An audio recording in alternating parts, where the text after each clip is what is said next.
तो एवरीवन, इस वीडियो में हम बात करेंगे क्या तो इनवॉलेंट्री मूवमेंट। तो इनवॉलेंट्री मूवमेंट की बात करेंगे जिसमें क्या होता है abnormal movement of the body में जो भी एबनॉर्मल मूवमेंट होते हैं उसको हम क्या बोलते हैं इनवॉलेंट्री मूवमेंट बोलते हैं। इनवॉलेंट्री किसको, जो वॉलेंट्री मूवमेंट होना चाहिए उसमें जब इनवॉलेंट्री मूवमेंट हो तो ये एक प्रकार का क्या है डिजॉर्डर है। तो उसी डिजॉर्डर की हम बात करेंगे जो हमारे बॉडी में जो है से कौन कौन से इनवॉलेंट्री मूवमेंट होते हैं। लाइक क्या डिजॉर्डर्स के टाइप क्या हम पढ़ेंगे तो डिजॉर्डर में कौन कौन सा इनवॉलेंट्री आते हैं तो इसकी बात करेंगे। तो इस वीडियो में लास्ट तक बने रहिएगा ताकि ये समझ में आए जो बॉडी में इनवॉलेंट्री मूवमेंट क्या होता है। तो वॉलेंट्री मूवमेंट में क्या होता है कि न्यूरोलॉजिकल मूवमेंट डिजॉर्डर। तो कुछ जो है से हमारे पास क्या है तो न्यूरोलॉजिकल डिजॉर्डर्स है। न्यूरोलॉजिकल डिजॉर्डर्स मीन्स क्या हमारा जो होता है नर्वस सिस्टम से रिलेटेड डिजॉर्डर्स होते हैं जिसके वजह से क्या होते हैं हमारे बॉडी में इनवॉलेंट्री मूवमेंट होते हैं। इनवॉलेंट्री मीन्स क्या वॉलेंट्री मसल में इनवॉलेंट्री मूवमेंट जिसको हम क्या बोलते हैं न्यूरोलॉजिकल मूवमेंट डिजॉर्डर बोलते हैं। जिसको हम क्या बोलेंगे तो न्यूरोलॉजिकल मूवमेंट डिजॉर्डर बोलेंगे। अब ये न्यूरोलॉजिकल जो है न्यूरोलॉजिकल मूवमेंट डिजॉर्डर्स कौन कौन से हम बात करेंगे तो यहाँ पे लिखा हो क्या की का मतलब होता है कुछ। तो कुछ यहाँ पे हम बात करेंगे जिसमें से मेन आता है क्लोनस। तो क्लोनस क्या होता है ये जानेंगे। उसके बाद फैसिकुलेशन क्या होता है ये जानेंगे। उसके बाद ट्रेमर का नाम सुने होंगे जिसमें हाथ पैर कांपता है तो इसका नाम सुनेंगे तो इसके बारे में हम जानेंगे। उसके बाद डिस्टोनिया के बारे में जानेंगे। तो ये हमारा चार जो है वो की न्यूरोलॉजिकल डिजॉर्डर्स होते हैं जिसका हम एक एक करके हम बात करेंगे इस वीडियो में। तो लास्ट तक बने रहिएगा ताकि हम जान सके जो क्या होता है क्लोनस क्या होता है, उसके बाद फैसिकुलेशन क्या होता है, डिस्टोनिया क्या होता है, ट्रेमर क्या होता है। तो इसमें हम फर्स्ट बात करते हैं क्लोनस CLONUS क्लोनस। क्लोनस में क्या होता है रिदमिकल वॉलेंट्री मसल कॉन्ट्रैक्शन। इसमें क्या होता है एक रिदम में जो है मसल में कॉन्ट्रैक्शन होते रहता है। तो कंटिन्यूअस जो हमारे क्या होता है कमांड में नहीं होता है इनवॉलेंट्री कॉन्ट्रैक्शन होता है। तो rhythmical voluntary muscle contraction due to the an abnormal reflex responses.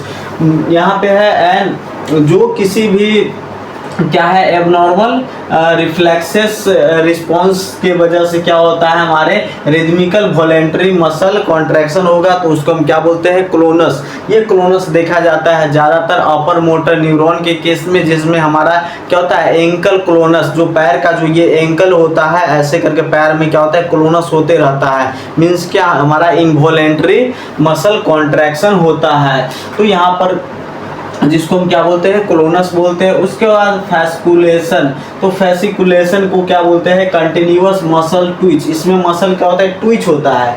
तो ट्विच होता है without any underlying medical condition. इसका क्या है बिना अंडरलाइंग मेडिकल कंडीशन, यहाँ पे बिना कोई मेडिकल कंडीशन के क्या होता है मसल में क्या होता है ट्विच होता है। तो मसल में ट्विच होगा तो उसको हम क्या बोलेंगे उसको बोलेंगे फैसिकुलेशन। उसके बाद बात करते हैं ट्रेमर के। तो ट्रेमर किसको बोलेंगे तो रिदमिकल इनवॉलेंट्री सैकिंग और ट्रेमलिंग टाइप का इसमें क्या होगा मूवमेंट होगा किसमें तो ट्रेमर में। ट्रेमर सैकिंग लगातार होगा क्या होगा ट्रेमलिंग होगा ठीक है ना, कंपन जैसा होगा मूवमेंट होगा ऑफ द बॉडी पार्ट के किसी भी बॉडी पार्ट का हो सकता है।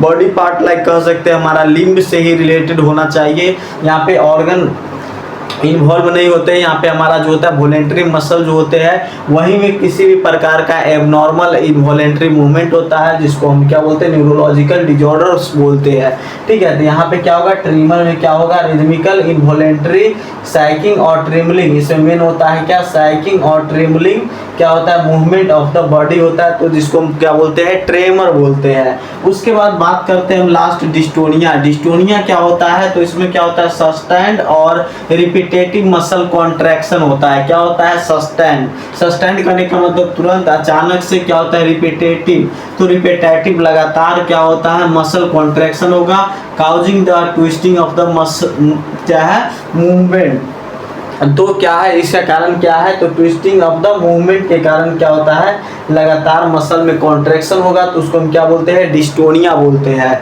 तो डिस्टोनिया बोलते हैं। तो मैंने ये इसका क्या है इंट्रोडक्शन दिया। अब बात करेंगे जो हमारा क्लोनस जो होता है, क्लोनस अगर होता है तो क्या क्या होगा, तो और कहाँ पे होगा, किस कंडीशन में होगा, तो इसकी बात करेंगे। तो क्लोनस की बात करें तो क्लोनस में आता है GLONASS is a abnormal reflexes. ये क्या है, तो क्लोनस एक प्रकार का एबनॉर्मल रिफ्लेक्सेस है दैट्स जो क्या करता है, जिसमें इन्वॉल्व होता है voluntary, involuntary and rhythmical muscle contraction, जिसमें क्या होता है, इन्वॉल्व होता है। ये तो क्या है, तो GLONASS is a abnormal reflexes response है। ये क्या है, एक प्रकार का एबनॉर्मल रिफ्लेक्स रिस्पॉन्स है जिसमें क्या होता है, दैट्स जिसमें क्या होता है, इन्वॉल्व होते हैं involuntary and rhythmical muscle contraction, जिसको हम क्या बोलते हैं, क्लोनस बोलते हैं।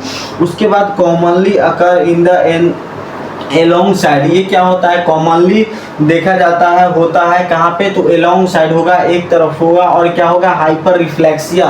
और उसके साथ साथ क्या होता है, हमारे बॉडी का जो रिफ्लेक्स नॉर्मल रिफ्लेक्स होता है उससे ज़्यादा ये क्या होगा, उससे ज़्यादा होगा, जिसको हम क्या बोलते हैं, हाइपर रिफ्लेक्सिया बोलते हैं। उसके बाद क्या होगा, स्पास्टिसिटी एंड मसल वीकनेस। उसके बाद क्या होगा, उसमें स्पास्टिसिटी होगा और वहाँ का मसल जो होगा वो वीक होगा, तो जिसको हम क्या बोलते हैं, क्लोनस बोलते हैं। उसके बाद बात करते हैं मोस्ट कॉमन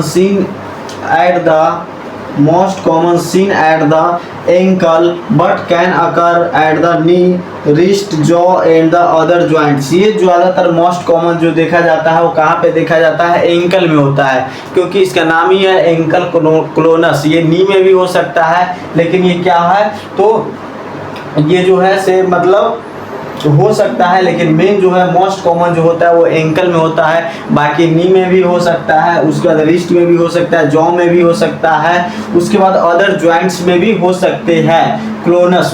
तो उसके बाद बात करते हैं इसका ट्रीटमेंट क्या होगा। अगर क्लोनस किसी भी व्यक्ति का होता है तो उसका ट्रीटमेंट क्या होगा, तो ट्रीटमेंट की बात करें तो इंक्लूड होता है फिजियोथेरेपी। ट्रीटमेंट इंक्लूड होता है फिजियोथेरेपी, जिसमें हम क्या करते हैं, स्ट्रेचिंग एक्सरसाइज देते हैं, पोजिशनिंग करवाते हैं। उसके बाद इसको क्या करता है, मेडिकेशन करते हैं, एंड क्या करता है, अदर इंटरवेंशन के थ्रू हम इसको क्या करते हैं, ट्रीट करते हैं। तो ये मैंने बात किया, क्लोनस की बात किया। अब सेकेंड हमारा आता है फैसिकुलेशन। तो फैसिकुलेशन की बात करें तो फैसिकुलेशन सिंड्रोम, जिसमें क्या होता है, फैसिकुलेशन सिंड्रोम हैपेंस फैसिकुलेशन सिंड्रोम हैपेंस, जिसमें होता है व्हेन, जब क्या होता है, you experience continuous muscle Twitch. जब क्या होता है, उसमें लगातार मसल ट्विच होता है, कंटिन्यूअस मसल ट्विच होगा without having underlying medical condition, बिना किसी क्या है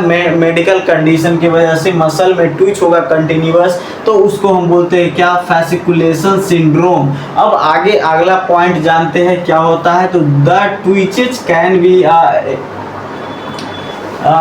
annoying but they are the harmless. ये क्या होता है कि जो ट्विच के कारण जो होता है, हो सकता है क्या हो सकता है, ये तो हार्मलेस हो सकता है। उसके बाद क्या होता है, commonly effects that the eyelid. ये कहाँ पर होता है, कॉमनली जो है ये अफेक्ट करता है किसको, आईलिड को। कभी कभी क्या होता है, ये जो है आईलिड जो है वो क्या होता है, फरफराने लगता है, जिसको हम क्या बोलते हैं, फरफराना। लोकल भाषा में ये बोलते हैं, लेकिन यहाँ पे मेडिकल में हम क्या बोलेंगे, फैसिकुलेशन सिंड्रोम है। ये क्या है, तो एक प्रकार का फैसिकुलेशन सिंड्रोम है, जिसमें क्या होता है, हमारा ये जो है आईलिड जो होता है वो ऑटोमेटिक क्या होता है, वो क्या करता है, एक तरह से उसमें इनवॉलेंटरी मूवमेंट होता है, तो जिसको हम क्या बोलते हैं, फैसिकुलेशन बोलते हैं। उसके बाद फिर आप आगे जानते हैं क्या, may be triggered by stress. ये क्या किसके वजह से हो सकता है, तो स्ट्रेस की वजह से हो सकता है, फैटिक की वजह से हो सकता है, एंजाइटी की वजह से हो सकता है, कैफीन, और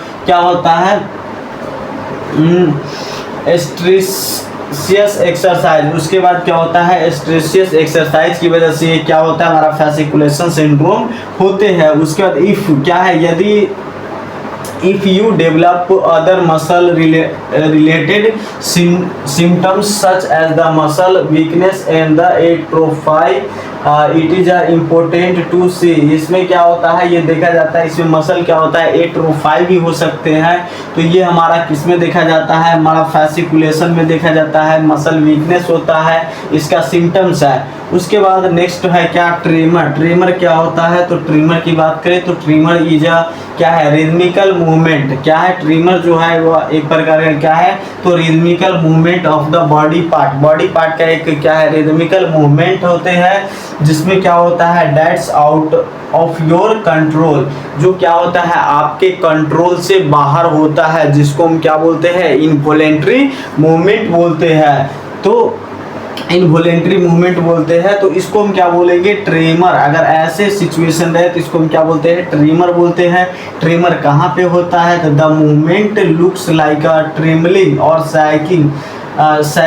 shakiness and the can rank from the mild to severe. ये जो हो सकता है कहाँ से हो सकता है, तो सैकिंग होगा और क्या होगा, ट्रेवलिंग तो होगा ही। ये क्या हो सकता है हमारा जो है माइल्ड से कहाँ तक हो सकता है, सीवियर तक ये ट्रेमर हो सकता है। ठीक है, उसके बाद क्या होता है, द मे बी कॉन्स्टेंट और एनी हैपन समटाइम्स। ये जो हो सकता है कांस्टेंट भी हो सकता है और ओनली हैपन समटाइम्स, और कभी कभी भी ये मतलब देखने को मिल सकते हैं। ठीक है, उसके बाद कैन इफेक्ट्स द हैंड। ये जो है इफेक्ट करता है किसको किसको, तो हैंड को इफेक्ट करेगा, उसके बाद हेड को इफेक्ट कर सकता है, वॉइस को इफेक्ट करेगा, लेग को करेगा और ट्रंक को करेगा। तो ये सब को क्या करता है, ये ट्रेमर जो है वो अफेक्ट करता है। उसके बाद क्या होता है, tremor is a common symptoms of the movement disorder. Movement disorder का ये जो है हमारा ट्रेमर जो है ये कॉमन सिम्टम्स होते हैं। जैसे किसी भी प्रकार का हाथ में क्या होता है, कंपन होता है, कोई काम करते हैं हाथ कांपने लगता है, तो इसको क्या है, एक प्रकार का न्यूरोलॉजिकल डिजॉर्डर है, जिसको हम क्या बोलते हैं, ट्रेमर बोलते हैं। तो यही हम आइडेंटिफाई करने के लिए मैंने ये बात किया, जो इनवॉलेंट्री मूवमेंट सारे होते हैं, लेकिन किसको हम क्या बोलेंगे, किसको हम ट्रेमर बोलेंगे, किसको फैसिकुलेशन बोलेंगे, किसको हम क्लोनस बोलेंगे। तो इसको डिफाइन करने के लिए हम क्या किए हैं, सबको अलग अलग तरीके के एग्जाम्पल दे करके मैं बात कर रहा हूँ। ठीक है, उसके बाद क्या आता है, डिस्टोनिया। अब डिस्टोनिया की बात करेंगे हम लास्ट में। तो डिस्टोनिया क्या है, तो dystonia is a movement disorder. Dystonia क्या है, तो यह एक मूवमेंट डिजॉर्डर है, जिसमें क्या होता है, that's causes muscle to the contract. जिसमें क्या होता है, जो मसल के कॉन्ट्रैक्शन के कारण होता है। This can the causing twitching, जिसमें क्या होता है, ट्विस्टिंग क्या होता है, मोशन होता है, और other movement that's happen repeatably and that are the not under the person's control. जो क्या होता है, ये जो है रिपीटेबली तो होगा, मसल में क्या होता है, ट्विस्टिंग मोशन होता है, जिसके वजह से क्या होता है, कारण क्या है, तो मसल कॉन्ट्रैक्शन। उसके बाद मूवमेंट जो हैपन होता है क्या होता है, रिपीटेबली होता है। उसके बाद क्या होता है, इसमें पर्सन को जो है वो कंट्रोल में नहीं होता है। ये जो है डिस्टोनिया जो होता है वो व्यक्ति के कंट्रोल में, कमांड में नहीं होता है। उसके बाद focal dystonia affect one part of the body. Focal dystonia जो होता है, ये डिस्टोनिया का टाइप्स भी होते हैं, जिसमें फोकल डिस्टोनिया जो होता है वो अफेक्ट करता है किसको, तो one part of the body. Body के किसी एक पार्ट को ही अफेक्ट करेगा, उसको हम क्या बोलते हैं, डिस्टोनिया बोलते हैं। जिसमें क्या आता है, segmental dystonia affects to or more areas. जिसमें एक आता है सेगमेंटल, एक है क्या है, फोकल। तो सेगमेंटल जो होता है वो डिस्टोनिया अफेक्ट करता है two or more areas of the body. Body के किसी दो एरियाज या दो से अधिक एरिया में क्या करता है, वो अफेक्ट करता है। Next to the each other. उसके बाद क्या है, general dystonia affects all part of the body. उसके बाद जनरल डिस्टोनिया जो होता है वो अफेक्ट करता है all part of the body, जिसको हम क्या बोलते हैं, डिस्टोनिया बोलते हैं। जिसमें क्या होता है, एक मूवमेंट क्या है, डिजॉर्डर्स होते हैं, जिसमें इनवॉलेंट्री मसल कॉन्ट्रैक्शन होता है। तो मैं इस वीडियो में बात किया हूँ इनवॉलेंट्री मूवमेंट। इनवॉलेंट्री मूवमेंट कहने का मतलब ही होता है वो मेरे कमांड में नहीं है। अगर ये मूवमेंट हो रहा है, मैं चाह के भी इसको नहीं रोक सकता हूँ, तो उसे इनवॉलेंट्री मूवमेंट ही बोलते हैं। अब ये इनवॉलेंट्री मूवमेंट का कई टाइप्स होते हैं जिसका मैंने बात किया। क्या तो पहला क्लोनस की बात किया, दूसरा क्या है फैसिकुलेशन की बात किया, तीसरा ट्रेमर की बात किया, और लास्ट में क्या चौथा मैंने क्या बात किया है डिस्टोनिया की। तो इस वीडियो में इतना ही, फिर नेक्स्ट वीडियो में हम बात करेंगे नेक्स्ट टॉपिक पे। अगर इस वीडियो से रिलेटेड कोई डाउट हो तो उसको कमेंट करके पूछ सकते हैं। Thank you.